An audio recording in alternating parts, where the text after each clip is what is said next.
ಅಭ್ಯಾಸ 51.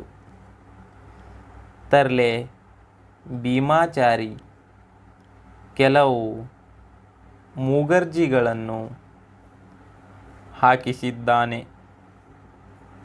ತರಕಾರಿ ವ್ಯಾಪಾರಿ ಕಾರಾಗೃಹಕ್ಕೆ ಹೋಗುತ್ತಿದ್ದಾನೆ. ನಿರುಪಮ ಚೆನ್ನಾಗಿ ಹಾಡುತ್ತಿದ್ದಾಳೆ.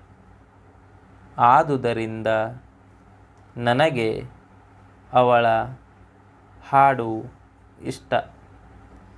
ನರಕಾಸುರ ಸತ್ತು ಹೋದ ಜ್ಞಾಪಕ ನಿಮಗೆ ಇದೆಯೇ? ಖರ್ಜೂರ ಉಪಯೋಗ ನಿಮಗೆ ಗೊತ್ತೇ? ಬಂಜಬಲ ಪರಾಕ್ರಮದಿಂದ ಭೀಮ ಉಳಿದುಬಿಟ್ಟ. ಭೀಷ್ಮ ಕೃಪ ಇಲ್ಲದಿದ್ದರೆ ಪಾಂಚಾಲರು ರಾಜ್ಯಕ್ಕೆ ಕಷ್ಟ ಪಡುತ್ತಲೇ ಇರಲಿಲ್ಲ.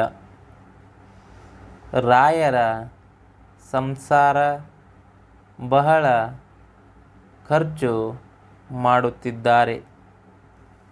ಈ ಜಲಾಶಯ ಯಾವಾಗ ಸ್ಥಾಪನೆ ಆಯಿತು ನಿಮಗೆ ನೆನಪು ಇದೆಯೇ? ಈ ವಿಷಯ ಪರ್ಯಾಲೋಚನೆ ಮಾಡಿ ನಿಮ್ಮ ಅಭಿಪ್ರಾಯ ಹೇಳಿ. ಸ್ಟಾಪ್.